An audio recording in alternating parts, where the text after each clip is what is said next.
few things आपको कराने वाला and few questions.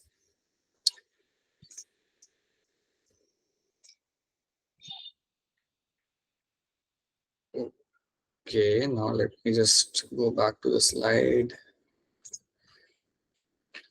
हाँ जी, क्वेश्चन आ रहे सर. क्या क्वेश्चन है इनके? सर आईज में बहुत पेन हो रही है, लगता है नींद आ रही है. बेटा सो जाओ, बेटा सो जाओ. I would strongly recommend कि अगर like if you are ill, then take a break and आराम करो. ठीक है. हाँ जी, क्वेश्चन नंबर 7 यहाँ पे देखते हैं. आप लोगों को बोला गया था कि इसमें गैमेट्स कैसे बनते हैं, ये आपसे पूछा गया था. सो काफी लोगों ने इसको गलत कर दिया है. तो देख लेते हैं यहाँ पे गड़बड़ क्या हुई या how the gametes are being formed.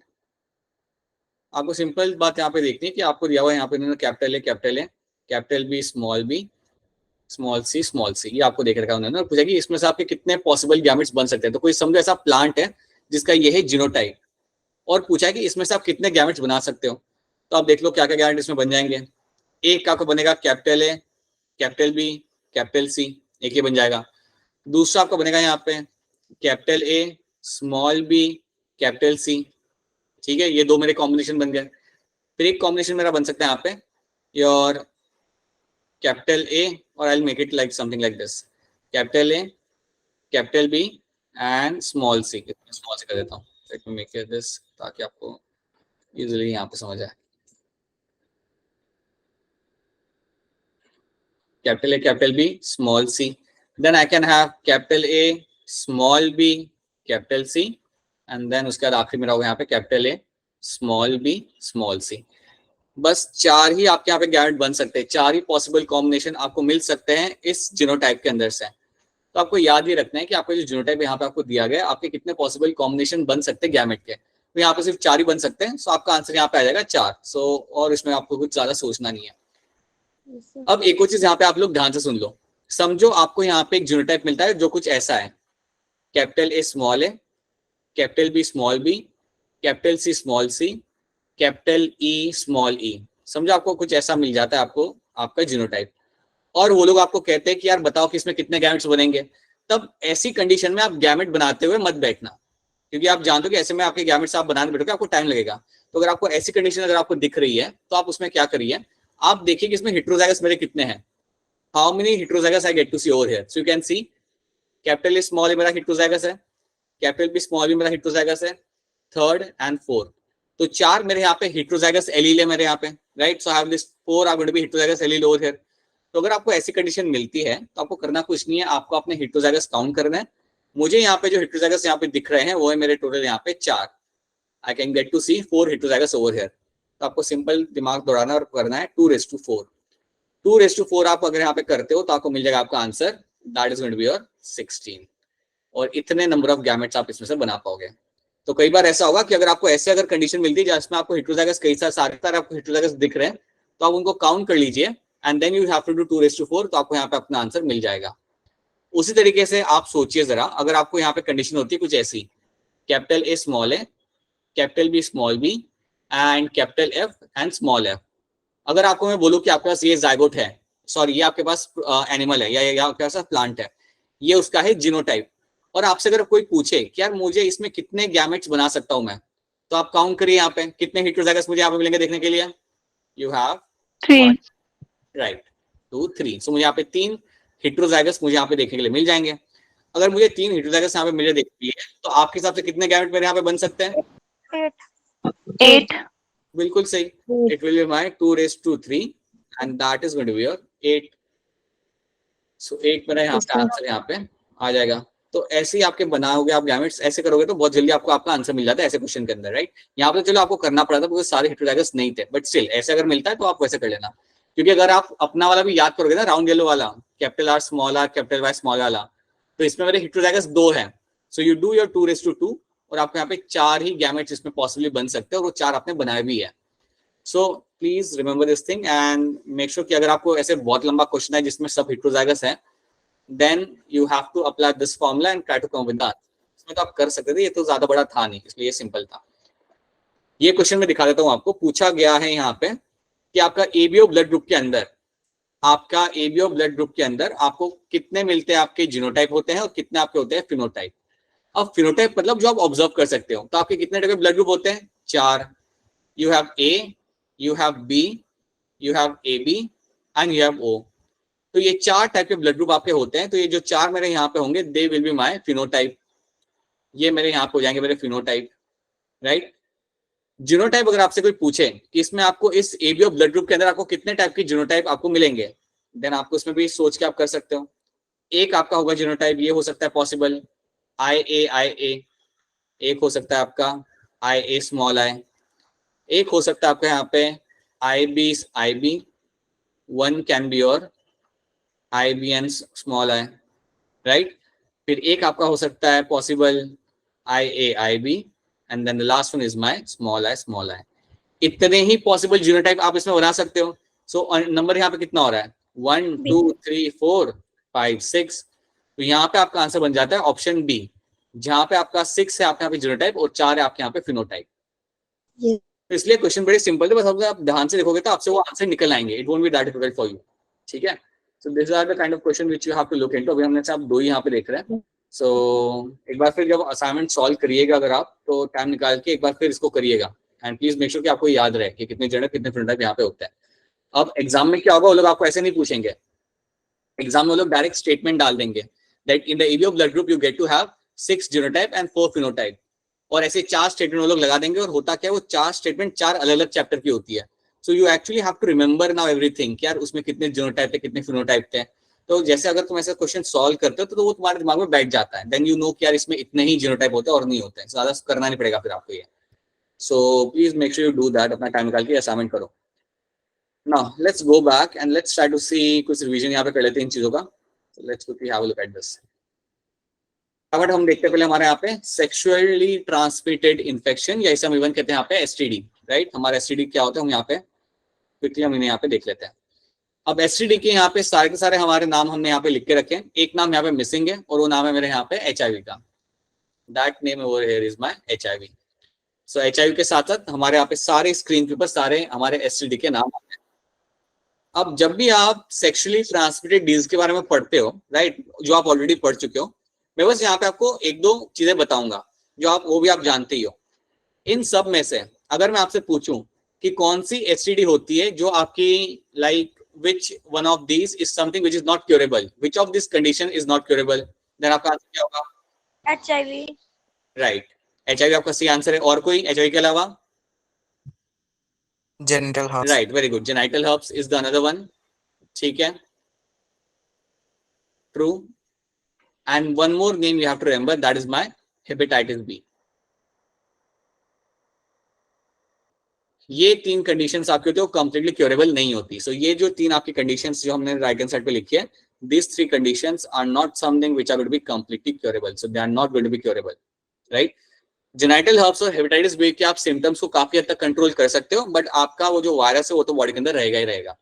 तो they are not something which are completely curable, is something you have to know. तो इतना पहले आपको इसके अंदर याद रखना है, that is one thing should be clear to you, ठीक है।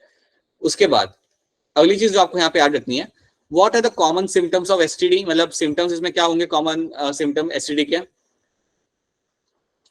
मैं एक बताता हूँ आपको यहाँ पे, itching in private parts, I can say that. Anything else?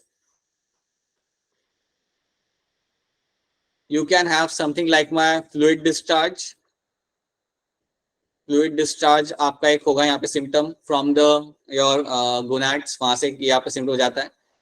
You get to have pain and you get to have swelling. अब याद रखना ये जो आपके STD आपके सामने जितने भी यहाँ पे लिखे हुए हैं, इन सबके सिम्टम्स अलग अलग होते हैं, बट एक जो कॉमन सिम्टम जो 4 हम यहाँ पे देख पा रहे हैं वो आपके ये 4 रहते हैं। Itching in private parts, fluid discharge, pain and swelling, ये आपके कॉमन सिम्टम्स आपको मिलेंगे देखने के लिए। बाकी अगर आप एक एक डिजीज को अगर आप सेपरेटली पढ़ोगे यहाँ पे, then you get to realise that all of them will have a different kind of symptoms, okay. But आपको यहाँ पे 4 कॉमन याद रखने हैं। आपको कभी भी एग्जाम में वो लोग ये नहीं पूछेंगे कि सिफाइलस के सिम्टम्स क्या होते हैं या क्लेमिडियासिस के सिम्टम्स क्या होते हैं, they won't ask you that. इतना डिटेल में आपको आएगा नहीं कभी, बट इतना तो वो लोग एक्सपेक्ट करते हैं कि आपको बेसिक सिम्टम्स आपको यहाँ पे मालूम हो, ठीक है।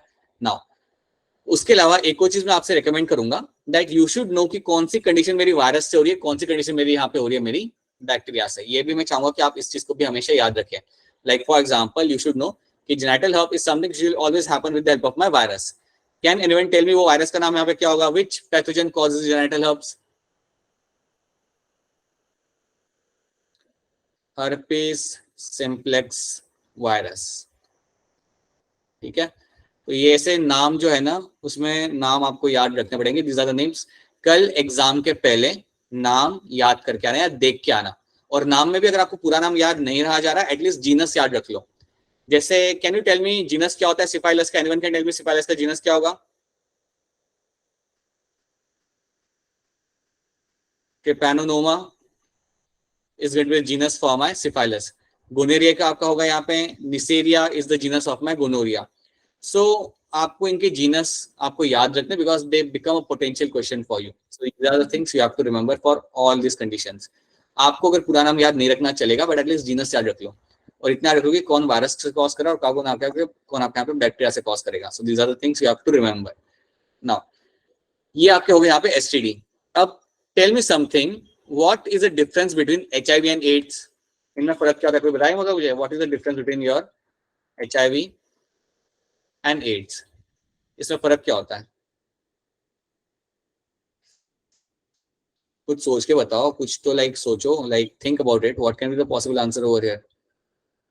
और आंसर सेविंग होना चाहिए, गलत हुआ तब भी चलेगा. कब तुम बोलते हो that one person is suffering with HIV and when you will say that a person is suffering with AIDS? When you use this terms, ये टर्म्स आप यूज कब करोगे? Anyone? No one. Alright.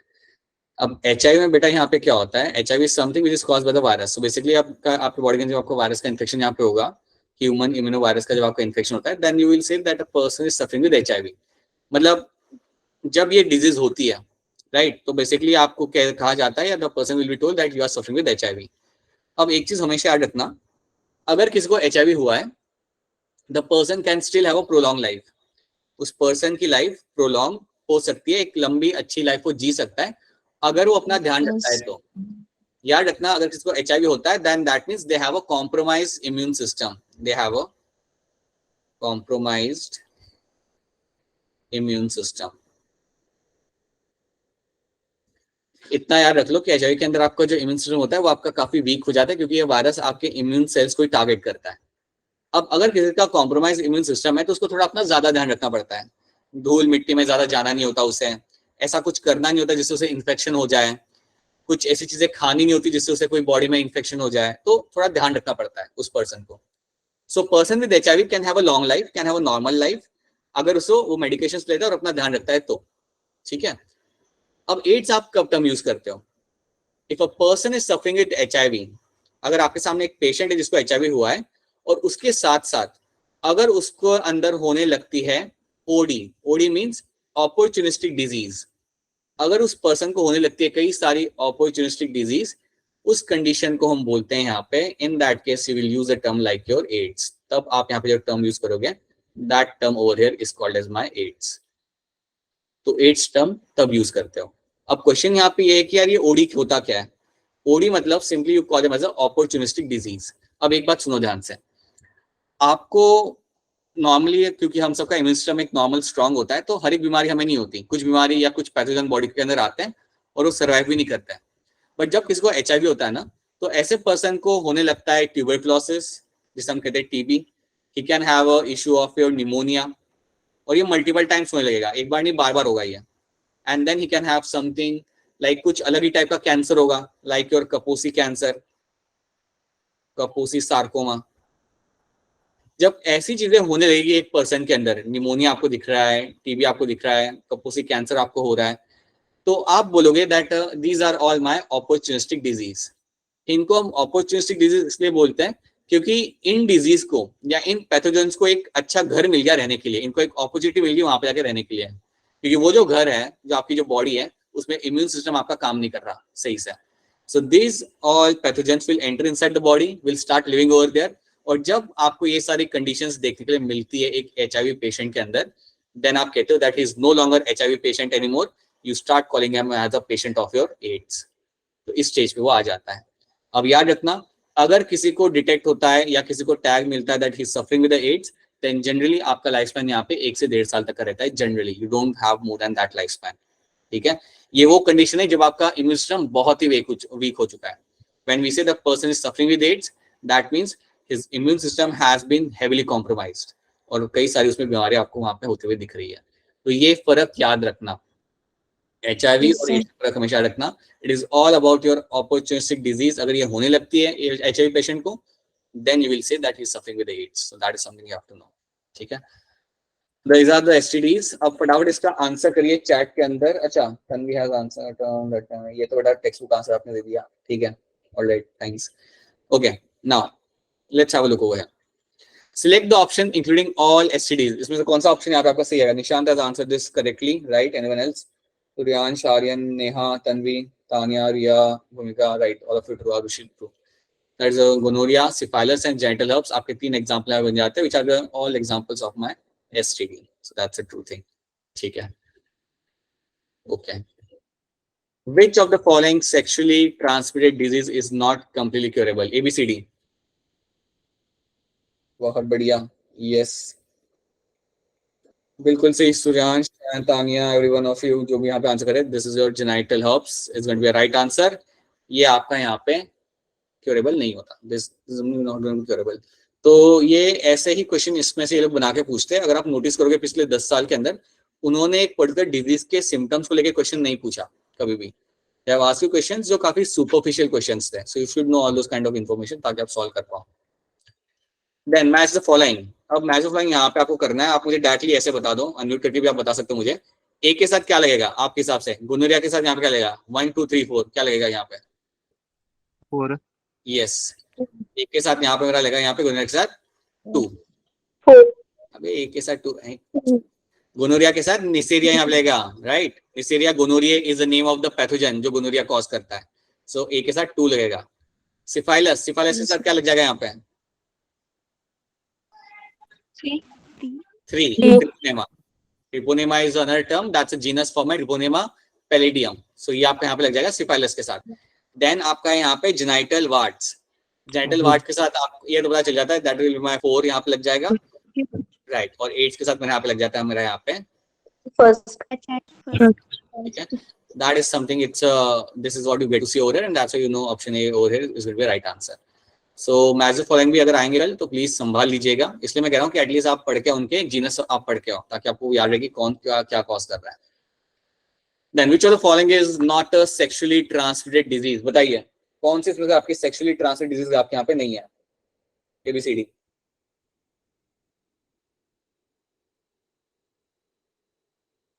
Suryansh, Aryan, Bhuvaneshwari, Pooja and all of you after.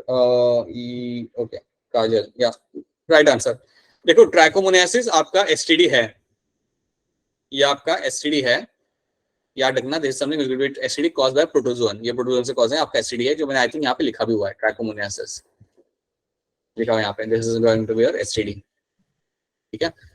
Encephalitis is not STD. ये आपका STD नहीं होता. So that's the right answer. Syphilis आप जानते हो STD है and acquired immunodeficiency is a STD over here. Encephalitis is not going to be a STD. कोई बता सकता है मुझे कि अगर ये STD नहीं है तो ये बीमारी कौन से बॉडी पार्ट को अफेक्ट करती होगी? Anyone? It's affect your brain. सेफेलाइटिस जब टर्म आए ना, सेफेल, आपने 11th में पढ़ा हुआ एक टर्म सेफेलोपोडा. एनिमल किंगडम के अंदर आपने पढ़ा होगा ये टर्म सेफेलोपोडा. जब भी आपको सेफेलो टर्म आए, जब भी आपके सामने टर्म आए सेफेलो या सेफेला कभी टर्म आए तो that talking about the head part. That is not talking about the head part.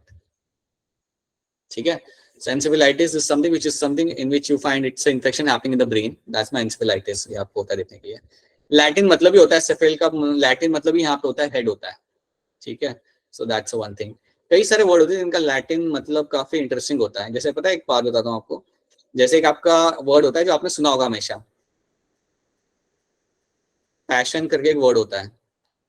उन्हीं लोग कहते हैं आके अपना पैशन फॉलो करो, ये करो, वो करो. One has to always follow your passion, all those kind of thing. नहीं आता टीवी पे, यूट्यूब पे ऊपर, राइट? या people come and say Yes, नहीं सकता हूँ, ये मेरा पैशन है, all those kind of thing, right. अगर तुम इसका लैटिन मतलब निकालोगे ना, पैसी, ये जो ये टर्म है ना, इसका जो PASS है, इसका अगर तुम लैटिन मतलब निकालते हो तो वो वहां से वो डिराइव किया गया वो वर्ड। सो पैसी actually means to suffer. It actually means to suffer. काफी इंटरेस्टिंग है अगर इसको तुम आराम से बैठ के समझोगे ना, that what actually passion means in a true sense, Latin के हिसाब से ये जब वर्ड बनाया गया था, it has a very interesting meaning to it, because पैसी का मतलब होता है सफर करना, to actually go through something. That is actually it means. Think about it someday. Okay, what does the Latin meaning of this passion must be? What is the true meaning of passion actually is going to be? Something you can think about. All right. Now, that is something you have seen in these questions. अब एक चीज मैं आपको बताना चाहूंगा कि STDs आपने यहाँ पे देखिए, आपको ये सब याद रखना है। एक चीज यहाँ पे याद रखना आप लोग, कौन सा contraceptive barrier आपको STD से बचा सकता है, then that has to be the condoms. Condoms are the one which are going to protect the individual from the STD. ये चीज याद रखना, that when you talk about STDs, if they ask you that which kind of contraceptive can protect from the STDs, then it has to be your condoms which are going to protect the person from the STDs. और कोई भी दूसरा contraceptive नहीं होता जो आपको STD से बचाए। Contraceptive का काम जो होता है to avoid the unwanted pregnancy. But along with that, if there is someone who can protect you from the STD, that has to be this physical barrier. तो ये भी एक चीज यहाँ पे याद रखना है. It does become a question every now and then. That's why. Now, after this, let's talk about infertility. अब infertility होने के कई सारे आपके reasons हो सकते हैं यहाँ पे. Can anyone tell me males में infertility होने के reasons क्या होते हैं? sperm count कम हो। ठीक है. Low sperm count. Okay. Anything else? Alcoholism में यहाँ पे लिखूंगा, एक रीजन यहाँ पे होता है. Then stress क्या? Drugs. Stress. Drugs. Okay. Drugs, right? Drugs can have impact. Sometimes sperm has a less motility, और less motility मतलब आपके sperm swim नहीं कर पा रहे. That can be also one of the reason. Female में क्या हो सकता है anyone? Female में क्या reason हो सकता है? No ovulation. हाँ, no ovulation एक आपके यहाँ पे हो सकता है. और कुछ? Anything else? ठीक है, right? Your uterine wall is unsuitable for implantation. Your uterine wall is unsuitable. ये भी आपका एक रीजन हो जाता है. इसके वजह से like the girl is infertile. दोनों में एक और कॉमन चीज ये हो जाती है that lack of LH and FSH. Lack of your LH and FSH. ये भी आपका कई बार रीजन है जिसके वजह से लाइक बॉय और गर्ल कैन बी इनफर्टाइल, कि FSH और LH आपका आ ही नहीं रहा, तो आपका वो जो प्रोसेस होता है oogenesis का, या आपका प्रोसेस जो आपका होता है spermatogenesis का, वो आपका हो ही नहीं पाता. You can have multiple reasons. हमें यहाँ पे देखना है कि इसको किस तरीके से ठीक किया जा सकता है with the advancement in the field of science. आप इसे कैसे ठीक करते हो? तो यहाँ पे हम बात करते हैं हमारे असिस्टेड रिप्रोडक्टिव टेक्नोलॉजीज की. तो यहाँ पे हम लोग देखेंगे something like my in vitro fertilisation. In vitro का मतलब होता है आउटसाइड द बॉडी. याद रखना, इन विट्रो का मतलब हमेशा रहेगा यहाँ पे आउटसाइड द बॉडी, मतलब लैब में आप फ्यूज करा रहे हो मेरे एग और स्पर्म को. सो जो भी मेरे एग और स्पर्म का फ्यूजन यहाँ पे होगा वो आपका हो रहा है लैब के अंदर, एक स्टेराइल कंडीशन के अंदर, इधर टेस्ट ट्यूब के अंदर या पेट्री डिश में, बट जो भी हो रहा है बॉडी के बाहर हो रहा है. ठीक है. This is also popularly known as my test tube baby, भी इसको हम यहाँ पे कह सकते हैं. अब यहाँ पे हमें कुछ टर्म समझना है. पहला टर्म आपका यहाँ पे क्या है? First term is my zygote intra fallopian transfer. तो यहाँ पे आप क्या करते हो? You take the sperm, you take the egg, you allow them to fuse, और ये सब हो रहा है बॉडी के बाहर, मतलब ये हो रहा है सारा आपका इन vitro. This is all happening in vitro. और ये सब होने के बाद आपको मिलेगा आपका यहाँ पे zygote. You will get your diploid zygote. अब डिप्लॉयड जाइगोट मिलने के बाद अब यहाँ पे क्या होता है? That this diploid zygote will undergo division. ये अपना नॉर्मल जो आपका जो क्लीवेज होता है, जो आपका जो माइटोसिस होता है, वो आपका ये करेगा. And then up to 8 blastomere stage, up to 8 blastomere stage तक आप इसको रिलीज कर सकते हो into your fallopian tube. into your fallopian tube. याद रखना जब आपका जायगोट बनता है और जब वो डिवाइड करना चालू करता है, आप 8 ब्लास्टोमेर स्टेज तक या उसके पहले अगर 4 ब्लास्टोमेर स्टेज होगा, उस स्टेज के ऊपर भी आप उसे ट्रांसफर कर सकते हो in the fallopian tube. But इतना याद रखना कि अगर वो 8 के ऊपर चला गया, अगर आपके नंबर ऑफ ब्लास्टोमेर जो जायगोट में है वो चले गए 12, 13, 15, 16 हो गए, देन वो टाइम पे आप उसको fallopian ट्यूब में आप ट्रांसफर नहीं कर सकते. तो जायगोट इंट्रा fallopian ट्रांसफर में आप याद रखना दैट आपका यहाँ पे जो जायगोट होता है वो डिवाइड करेगा, बट अप टू 8 ब्लास्टोमेर स्टेज आप उसे रिलीज कर सकते हो fallopian ट्यूब के अंदर. अगर वो नंबर उसके आगे गया, देन आपको उसे fallopian ट्यूब में रिलीज नहीं करना है. Then in that case you have to release that particular zygote into the uterus, और उसे हम यहाँ पे बोलते हैं as a intrauterine transfer. तो अगर आपका यहाँ पे zygote होता है, वो उसका समझो हो गया आपका 16 सेल स्टेज में चला गया, you have a 16 blastomere अगर आपके बन गए, देन आप उसे fallopian ट्यूब में ट्रांसफर नहीं कर सकते. Then you have to transfer that particular zygote into the uterus, और उसको हम यहाँ पे बोलते हैं as a intrauterine transfer.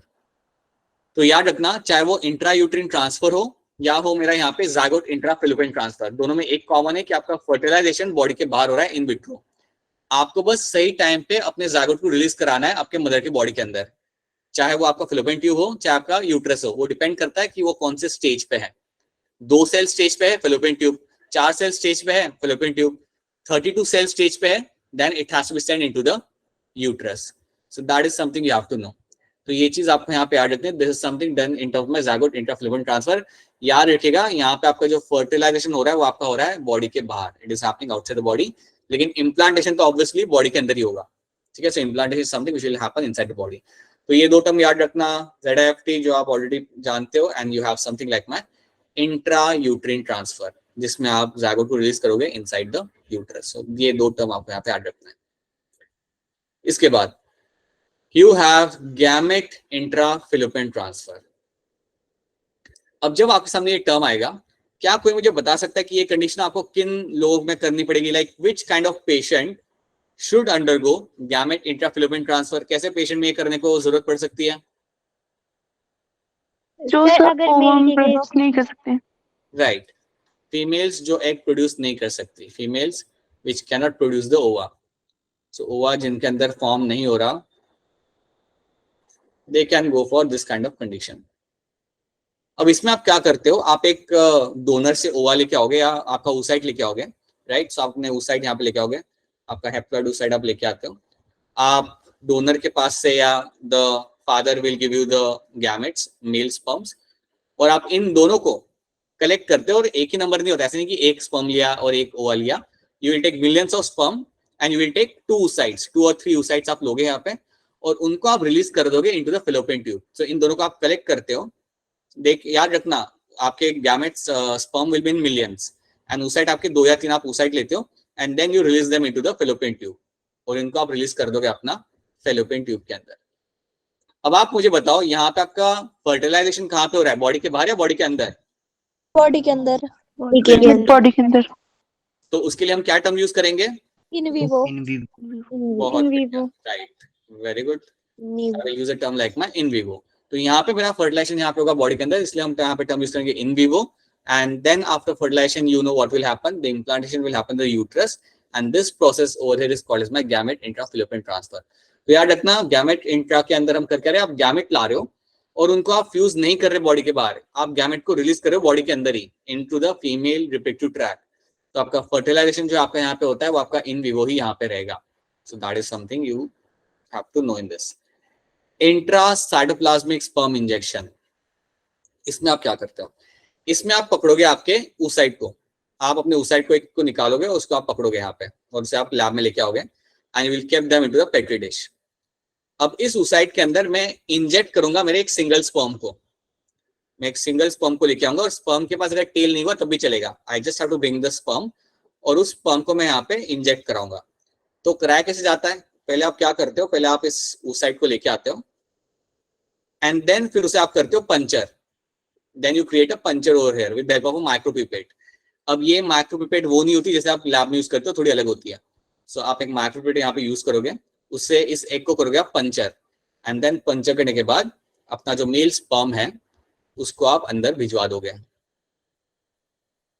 This is something which is happening outside the body, lab के अंदर किया जाता है। एक बहुत ही एडवांस माइक्रोस्कोप यहाँ पे यूज किया जाएगा ये करने के लिए। इन्वर्टेड कॉन्फोकल माइक्रोस्कोप हम यहाँ पे यूज करते हैं इस चीज को करने के लिए। आप होल्ड करके रखते हो फीमेल गैमेट को एंड यूजिंग द माइक्रोपिपेट आप पंचर कराते हो फीमेल गैमेट को and you release the sperm inside the egg. जब आप ये चीज करते हो, it is all happening in vitro. This is going to be in vitro fertilisation आपको यहाँ पे मिल रहा है देखने के लिए। और यहाँ पे जो सक्सेस रेट होता है फर्टिलाइजेशन का वो काफी ज्यादा होता है यहाँ पे, क्योंकि आप एक स्पर्म को पंचर करा के अंदर भेज रहे हो, तो यहाँ पे जो सक्सेस रेट होता है वो अराउंड रहेगा आपका 60 to 70%, क्योंकि 100 like very likely the sperm will reach inside the egg. तो ये चीज आप इस तरीके से करते हो and this is something known as my intracytoplasmic sperm injection. अब क्वेश्चन यहाँ पे ये है कि ये कैसे लोगों में करने को लाइक जरूरी पड़ता है। एक रीजन यहाँ पे ये होता है कि समझो आपका जो सेकेंडरी oocyte है उसके बाहर एक कवरिंग होती है, उस कवरिंग का नाम होता है आपका जोना पेलुसिडा। तो कई बार क्या होता है कि आपका जोना पेलुसिडा आपका होता है हार्ड, कई बार आपका जोना पेलुसिडा आपका रहता है हार्ड, तो आपको इसे पंचर करना होता है।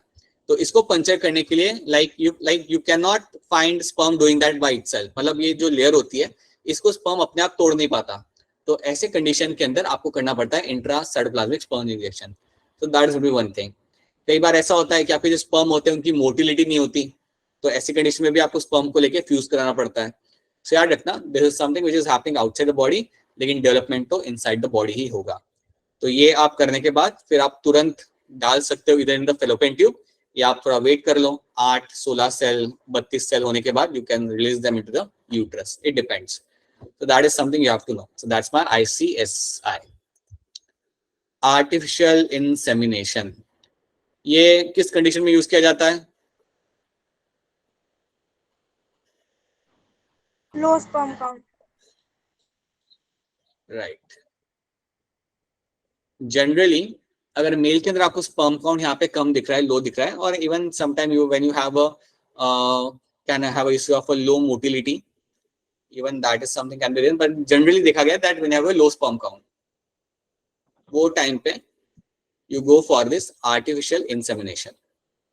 अब AI में बेसिकली आप करते क्या हो कि आपने डोनर से स्पर्म कलेक्ट किया या जो भी पर्सन उसके आपने स्पर्म कलेक्ट किया, right, you extract the sperm from the testis and then using the catheter आप उसे रिलीज करोगे into the vagina, either in the vagina और इन द यूट्रस, डिपेंड करता है, वो डॉक्टर पे डिपेंड करता है। मतलब अगर डॉक्टर को लग रहा है कि नहीं स्पर्म का मोटिलिटी तो अच्छी है तो वो वजाइना में रिलीज कर देगा, अगर लग रहा है कि नहीं मोटिलिटी तो वैसे भी कम है तो बेटर है कि रिलीज कर दो आप यूट्रस के अंदर, ताकि उसे ज्यादा ट्रैवल ना करना पड़े। सो एआई के अंदर याद रखना, you collect the sperms from the male obviously और from the donor and then you release them into the vagina और द यूट्रस। इसको हम बोलते हैं यहाँ पे artificial insemination. Low sperm count वाले केस में किया जाता है जनरली, या अगर लो मोटिलिटी हो स्पर्म की तब भी ये चीज की जाती है। That is something you have to know. अगर आप स्पर्म्स को रिलीज कर रहे हो यूट्रस के अंदर, अगर आप स्पर्म्स को यूट्रस के अंदर रिलीज कर रहे हो, then you call it as a intrauterine insemination. Then आपको यहाँ पे टर्म यूज करते हो, that becomes my intrauterine insemination. This is affected. Nishant कुछ कह रहे हो क्या आप लोग? दिस इज अफेक्टेड, ओके, अच्छा, okay, you must be telling me कि इसके अंदर यूज कर सकते हो, ओके, राइट, हाँ, दिस इज अफेक्टेड इंडिविजुअल में भी वो यूज कर सकते हैं। आई थिंक तुम इसका आंसर दे रहे हो, okay, right. So that is by intrauterine insemination, मतलब अगर आप यूट्रस में वो रिलीज कर रहे हो तो that is something you have to know। यहाँ पे जनरली मेल्स को लेके जो इशू होता है उसमें आप इसे डील करते हो इस तरीके से। So that is your artificial insemination, that's also one of the way।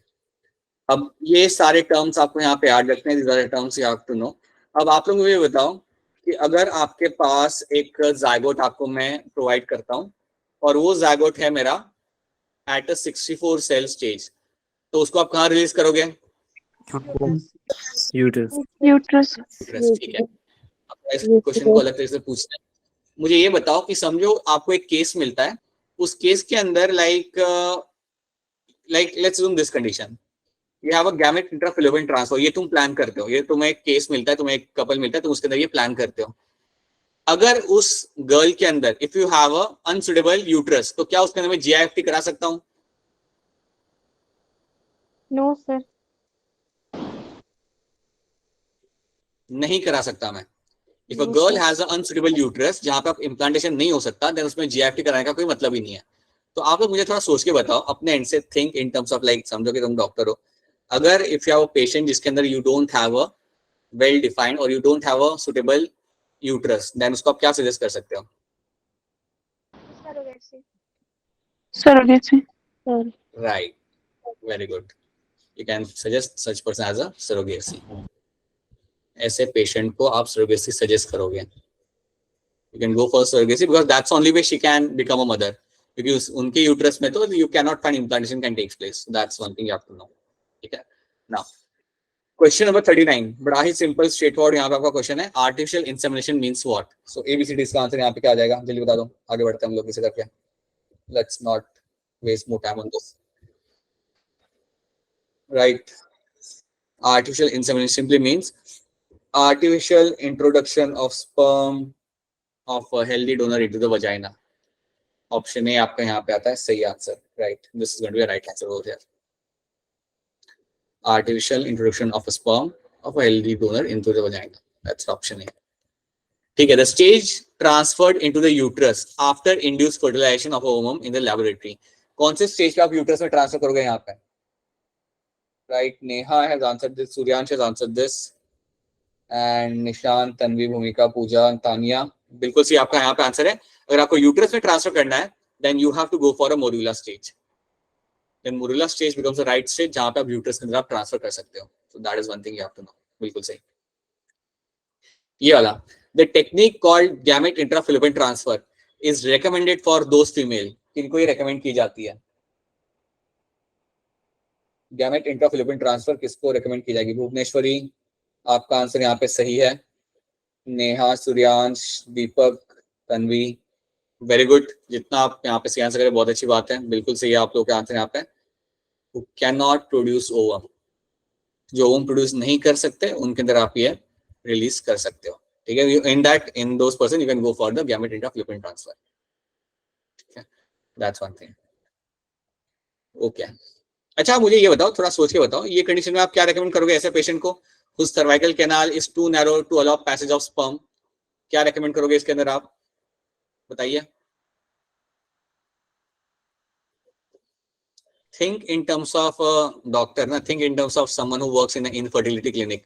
क्या रेकमेंड करोगे पेशेंट को जिसके अंदर आपको cervical canal too narrow to allow the sperm for passage? People. So IUI. Intra uterine insemination. Right, very true, बिल्कुल सही है. आप यहाँ पे रेकमेंड करोगे उसे intra uterine insemination. That means आप you won't allow the sperm to go by themselves, you will take the help of this AI. आप आर्टिफिशियल इंसेमिनेशन आप यहाँ पे कराते हो एंड ध्यान रखते हो कि वो जो मेरे स्पर्म से आप उसे रिलीज करोगे इनटू द यूट्रस ताकि वो पहुंच सके आपके फैलोपियन ट्यूब तक. Right, very true, that is going to be true thing. Okay. और अगर समझो आपको हाँ ये केस मिलता है डी वाला अगर केस मिला तो उसमें आप क्या सजेस्ट करोगे? एक person but the person can not provide a suitable environment for fertilisation, तो ऐसे पर्सन को आप क्या सजेस्ट कर सकते हो? So test tube baby. Test tube babies. हाँ, so over here I can go for that zygote intrafilament transfer में कर सकता हूँ यहाँ पे, है ना. मैं zygote बना सकता हूँ मेरा बॉडी के बाहर and then I can release them back into the body. So yes, I can go for a test tube baby और what I call it as a zygote intra transfer हम करा सकते हैं. Yes, test tube baby हम यहाँ पे बनाएंगे. ठीक है. Okay. Embryo with more than 16 blastomer formed due to in vitro fertilization is transferred into where? ABCD. Right. सबके आंसर यहाँ पे सही है. ईशान, सूर्यांश, नेहा, तन्वी, भूमि, पल्लवी, ऋतु, काजल, all of you. It's a uterus is the right answer. बड़े ही सिंपल क्वेश्चन आते हैं इस chapter में से, कोई ज्यादा कॉम्प्लेक्स क्वेश्चन नहीं आते हैं. कभी अगर कॉम्प्लेक्स आए तो भी वो स्टेटमेंट आती है कॉम्प्लेक्स, इसलिए आपको बस अपने एनसीईआरटी थॉरली फॉलो करो. और हाँ, एसटीडी को लेके क्वेश्चंस आते हैं तो आपको मालूम होना चाहिए कि एसटीडी के लाइक साइंटिफिक नाम वहाँ पे क्या होते हैं. So that is something you have to know. बाकी it's like a very doable kind of chapter है. Then let's talk about some of the contraceptive method. थोड़ा हम यहाँ पे देख लेते हैं. पहला आपका यहाँ पे पीरियोडिक एब्सेंशिया. इसमें आपको क्या मिलेगा देखने के लिए? That you basically avoid the sexual intercourse from the day of 10th to 17th day. आपका जो 28 डे साइकिल यहाँ पे रहता है उसके अंदर डे 10 से लेके डे 17 के बीच में you avoid the sexual intercourse, because इस टाइम के अंदर this is a time which is a fertile time. In this time frame you can potentially find that a girl can get conceived. So अगर आप ये time frame के अलावा कभी भी if a person undertakes a sexual intercourse, the likelihood of that girl getting conceived will be very less or won't happen. याद रखना periodic एब्स्टिनेशन मतलब डे 10 से लेकर डे 17 के बीच में to avoid the sexual intercourse और सेक्सुअल और your coitus, that has to be avoided. Then next is my withdrawal और कोइटस इंटरप्टस. इसमें बेसिकली क्या होता है that during the sexual intercourse the male is going to withdraw the penis right before the ejaculation. So that is how you're going to avoid any kind of possibility of getting girl conceived. यहाँ पे the penis is been like before the ejaculation the penis will be like withdrawal from the vaginal tract. So that is something you find happening in this withdrawal or coitus interruptus. ये आपके natural तरीके जिसके through आप avoid कर सकते हो और you can avoid any kind of unwanted pregnancy. Lactational amenorrhoea में क्या होगा? So after parturition, लगभग for next 6 months, you get to see that the women is going to remain, the women won't be showing any kind of signs of ovulation. So for next 6 months after birth, there won't be any kind of ovulation. और ये basically आपका होता है because of the high amount of prolactin in the blood. आपका जो prolactin यहाँ पे आपका होता है blood के अंदर, वो आपका ovulation को suppress करेगा. Prolactin is something which is going to suppress the ovulation, ठीक है, and that is something called as my lactational amenorrhea. तो अगर इस time frame में if a couple undertakes a sexual intercourse, then there won't be a chance of pregnancy by any means, because for 6 months के लिए you don't get to see ovulation happening in that particular female who is under the lactation period. So that's one thing you have to know. Then you have the barrier method. Very simple. You have the condoms, which can be male and female condoms can be used as to avoid the any kind of unwanted pregnancy. That's one thing.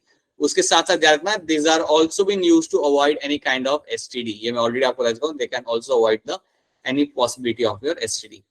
Then you have diaphragm, cervical caps, and your valves. अब ये तीन terms को लेके मैं दो चीज आपको बताना चाहूँगा. पहली चीज, they are nothing but made up of your rubber. That's one thing. दूसरी चीज याद रखना, these all things are reusable.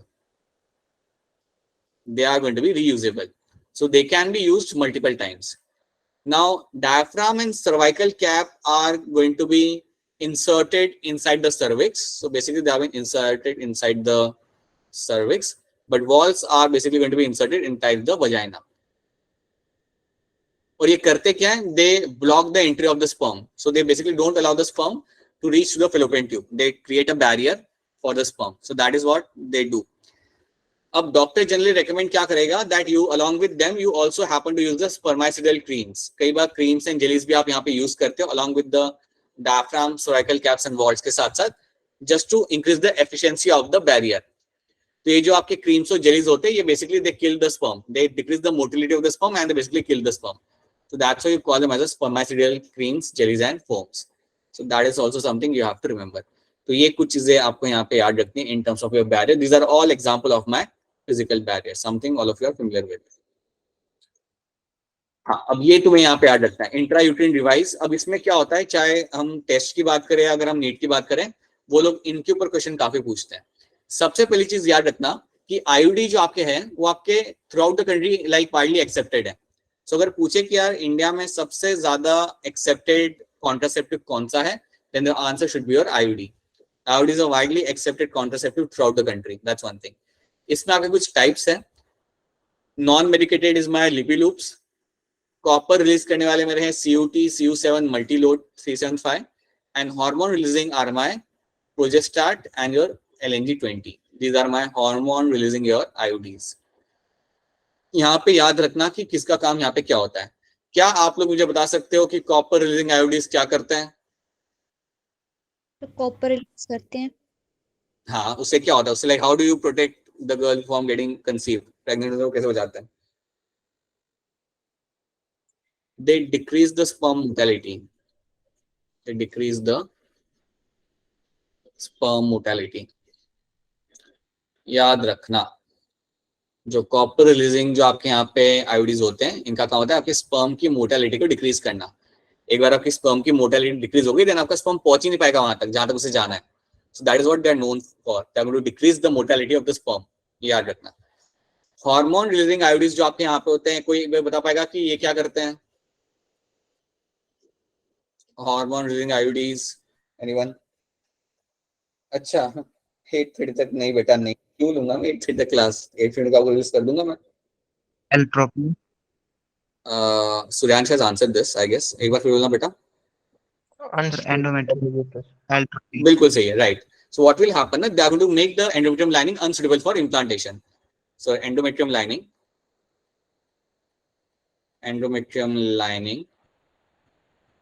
will be made unsuitable. You make them unsuitable for implantation. ये करता है मेरे यहाँ पे hormone releasing IUD, that is what it is known for. ठीक है. उसके अलावा this is also known to do one more thing over here. ये कुछ चीज आपको यहाँ पे करेगा. It is going to make the cervical mucus hostile. आपका सर्वाइकल म्यूकस जो आपको होता है वो थिक कर देगा. तो सर्वाइकल म्यूकस आपका यहाँ पे हो जाता है थिक, और अदर मैं कहूंगा ये हो जाता है हॉस्टाइल. हॉस्टाइल मतलब वो स्पर्म के लिए लाइक काम का नहीं होता है, स्पर्म के लिए वो ज्यादा बेनिफिशियल नहीं होता. ठीक है. तो याद रखना cervical mucus will become hostile और thick because of the hormone releasing IUDs. तो याद रखना जब हम बात करते हैं हार्मोन रिलीजिंग आईओडीज का, चाह रखना they will make the endometrium wall unsuitable for your implantation and cervical mucus will get thick over here. So that is something you have to know. यहाँ पे देख लो वही चीज यहाँ पे लिखी हुई है जो मैंने आपको बताया था, unsuitable for implantation and cervix become hostile to the sperms. Then हम बात करते हैं हमारे ओरल पिल्स की. तो ओरल पिल्स जनरली आपके किस तरीके से मदद करते हैं? Anyone can tell me how the oral pills are going to help you out? इनका काम क्या होता है? They Stop implant. right, they avoid ovulation. They avoid ovulation by releasing these two hormones, that is my progesterone and estrogen. ठीक है. तो oral pills जो आपके यहाँ पे होते हैं वो जनरली आपके रिलीज करते हैं प्रोजेस्टेरॉन एंड एस्ट्रोजन. कई बार क्या होता है कि कुछ ओरल पिल्स सिर्फ आपके रिलीज करेंगे प्रोजेस्टेरॉन, और कुछ ओरल पिल्स आपके दोनों चीजें रिलीज करेंगे, progesterone and your oestrogen both. ठीक है. So they are going to be, इनका बेसिकली काम ये होता है they are going to avoid the ovulation and make the implantation impossible, or they avoid the implantation as well by altering the quality of like altering the endometrium lining. So they implantation भी यहाँ पे लोग avoid करते हैं. उसी तरीके से they make the uterus unsuitable. याद रखना they are going to make the uterus unsuitable. That is something you have to know. Okay, that is one thing you have to remember in this. Cervical mucus भी यहाँ पे आपका change हो जाएगा, so आपकी sperm की entry भी यहाँ पे आपकी retard हो जाती है. So this is also one thing you have to remember in this. Okay, now after this you have to know, अब oral pills के अंदर you'll get to see one oral pill जो लखनऊ में बनाई गई थी. उसका नाम क्या था? सहेली. राइट. और वो कौन सी लैब में बनाई गई थी? CDRI. राइट, CDRI में आपको बनाया था. आपका यहाँ पे सहेली वाली आपकी बनाई गई थी आपकी ओरल पिल जो आप यहाँ पे जानते हो. That's oral pill which is made in CDRI Lucknow, and ये होती है आपकी नॉन स्टेरॉइडल. जब मैं कह रहा हूँ it is non steroidal, that means what कि इसके अंदर आपको कोई प्रोजेस्टेरॉन या आपको एस्ट्रोजन यहाँ पे आपको नहीं मिलेगा. याद रखना इस टैबलेट के अंदर आपको एस्ट्रोजन या प्रोजेस्टेरॉन आपको नहीं मिलता. It is a non steroidal tablet and this is also going to do the same thing. काम सबका यहाँ पे रहेगा सेम. उसके अलावा you have implants under the skin. You have implants under the skin. अब जब हम बात करते हैं हमारे यहाँ पे इम्प्लांट्स अंडर द स्किन की, तो याद रखना यहाँ पे आप करते क्या हो कि आप स्किन के अंदर कुछ इम्प्लांट करोगे, कुछ आप strong small screw driver type small structures होता है, आप उन्हें इम्प्लांट करते हो स्किन के अंदर, जो 5 साल तक आप रख सकते हो. 5 साल तक वो अपना काम कर सकते हैं. सो व्हाट दे डू, ये जो इम्प्लांट होते हैं they release the progesterone in a small amount. They release progesterone in small amount. और इसका काम वही होता है, it is going to avoid the ovulation. ये आपके ओव्यूलेशन को यहाँ पे करेगा avoid. So this is something which going to avoid the ovulation. So that's how you can protect yourself from getting conceived. याद रखना ये कराया तब जाता है जब आपको ये गोलियां रेगुलर लेने का. If you don't want to avoid that kind of headache then you can go for the implants. Then you can go for this kind of implants over here. तो ये भी आप देख चुके हो. So this is also something you have to know. ये picture काफी हद तक खुद से समझ आ रही है आपको यहाँ पे. This is going to be my vasectomy, this is my tubectomy. ये मुझे बताओ कि क्या ये रिवर्सिबल होता है या इरिवर्सिबल होता है? Irreversible. बिल्कुल. एक बार आपने करा लिया then you can not revert thing back. Okay, male female gametes यहाँ पे बनेंगे but they will not reach the like male gamete आपके यूरेथ्रा तक नहीं पहुंचेगा और फीमेल गैमेट आपके यहाँ पे यूट्रस तक कभी नहीं जा सकता. So that is the only thing you have to know in this. अब फटाफट इसमें क्वेश्चन देखते हैं. क्वेश्चन नंबर 16 का यहाँ पे आंसर क्या है? You can clearly see it is your tubectomy is answer over here. ठीक है, अनम्यूट करके भी आप यहाँ पे आंसर बोल सकते हो. Which of the following is most widely accepted method of contraception in India? कौन सा आपका सबसे widely accepted method है यहाँ पे? IUD. IUD. Yes, it is your IOD. IOD. It's going to be the best method is accepted throughout the country. Okay. Copper ion released from CU ions released from copper using intrauterine device क्या करते हैं? So suppress the motility. Sperm motility. सी यहाँ पे आपका सही answer है. They are going to suppress the sperm motility. ये वो लोग यहाँ पे करेंगे जिससे आपका sperm इतना मूव करके वहां तक जा नहीं सकता, right? And then it can lead to a phagocytosis, but main याद रखना, it is going to decrease the sperm motility. That is one thing you have to know. Which of the following is a hormone releasing intrauterine device? कौन सा इसमें से hormone release करने वाला? LNG20. Option B. LNG20. LNG20. LNG20 is going to be the answer over there, right? MTP यहाँ पे हम देख लेते हैं. MTP की जब आप बात करते हैं ये लीगलाइज हुआ था इंडिया के अंदर 1971. It was legalized in India in 1971. Medical termination of pregnancy जब किसी को करानी होती है, याद रखना ये कराने के लिए आपको कुछ गाइडलाइंस आपको फॉलो करने पड़ते हैं. मतलब ये हर कोई नहीं करा सकता. You in certain sets of condition you can do that only. ठीक है. It is generally done to get it off the unwanted pregnancy और ये सेफ होता है अप टू 12 वीक्स. मतलब फर्स्ट ट्राइमेस्टर तक ये आपका रहेगा सेफ. ठीक है. उसके बाद it has some potential risk on the like the female can have a risk of like life threatening हो सकता है if you go beyond 12 weeks. अब एक तरीका होता है जिसको हम कहते हैं यहाँ पे एमनियोसेंटेंसेस. एमनियोसेंटेंसेस आप लोग जानते हो इस बात को कि यहाँ पे हम क्या करते हैं, हम एमनियोटिक फ्लूइड में से लाइक थोड़ा फ्लूइड इकट्ठा करते हैं और आई वुड से हम एमनियोटिक कैविटी में से एमनियोटिक फ्लूइड हम इकट्ठा करते हैं और उसमें होते हैं कुछ यहाँ पे cells. Within that you have some cells over there और उन सेल्स में से हम ऑब्जर्व करते हैं हमारे क्रोमोसोम्स को. अब कोई मुझे बताएगा कि ये एमनियोसेंटेंसेस सही रीजन के लिए कब यूज किया जा सकता है? What is the right reason for using this? So to check the chromosomal disorder. Right, to check the chromosomal disorder. Very good. आप ये देखना चाहते हो कि उस बेबी में कोई क्रोमोसोमल डिसऑर्डर है या नहीं है. अगर बेबी में आपको क्रोमोसोमल डिसऑर्डर दिखता है then you can go for the MTP. याद रखना, you can go for the MTP if the baby shows any kind of chromosomal abnormalities. याद रखिएगा कि एमटीपी आप किस कंडीशन में आप करा सकते हो. एक तो आपका हो गया कि कोई बेबी में आपको क्रोमोसोमल डिसऑर्डर आपको दिख रहा है, that's one reason. Other can be if the IUD which you have inserted inside the female body hasn't worked. आपने जो contraceptive use किया था with the help of the doctor for some reason hasn't worked and the baby and the girl got conceived. उस condition के अंदर भी you can go for the MTP. That is the second reason. Third reason can be अगर because of the pregnancy there is a likelihood of threat to the girl child. मतलब because of the pregnancy there is a likelihood threat to the mother. अगर pregnancy mother के लिए life threatening हो सकती है, जो कई बार होता है किसी टाइप के कैंसर के अंदर, किसी कंडीशन के अंदर, then in that case also you can go for the MTP. सो एमटीपी कराई जा सकती है सर्टेन सेट्स ऑफ कंडीशन के अंदर. And the fourth reason can be if a girl has undergone a sexual assault then also that girl can undertake the MTP. तो ये चार कंडीशन में आप एमटीपी करा सकते हो. क्योंकि इंडिया में एमटीपी काफी गलत रीजंस के लिए भी यूज की जा चुकी है. It is basically used to get rid of the female foetus and that has been a case throughout the country like roughly 30 years back. So काफी common था. Okay, so that is something which used to happen way back. So याद रखना MTP आपका कब legalize हुआ था, कब तक ये आपका रहता है safe.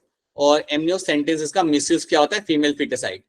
Get to know the chromosome, right? You get to see its sex chromosome and then usually doctor used to get rid of the fetus. That is what used to happen previously. So now that doesn't happen. So this is something you have to know. Then you have this question number 26. MTP is considered safe to how many weeks? That is going to be your option B, 12 weeks. ठीक है. So seems like आपको काफी सारी चीजें यहाँ पे मालूम है, अच्छे से मालूम है आप सबको ये सारी चीजें. These are the kind of question they ask you. कल के एग्जाम में भी जब आपके सामने क्वेश्चन आएंगे तो स्टेटमेंट वाले क्वेश्चन थोड़े ध्यान से देखे करना. बट जो भी स्ट्रेट फॉरवर्ड क्वेश्चन होंगे उनको तो आप लाइक कर लोगे. I am very sure about that. You know all this chapter very well. So I am very sure that you all of you will get a very good score on this. ठीक है. So please do that. अब इसके अलावा the only thing I have to tell you is कि जो भी आपको homework मिलेगा उसे करिए. काफी लोगों का होमवर्क करना बाकी है, जिन्होंने होमवर्क कर दिया है, सबमिट कर दिया है. I will try to share with you the detailed explanation for all the questions. 2 question मैं आपको यहाँ पे समझा चुका हूँ और भी कोई क्वेश्चन जो आपने कॉमनली गलत किया आप लोगों ने, so I'll try to send the solution for that. Just to tell you that what is the right answer and how you can get into the right answer over there. ठीक है.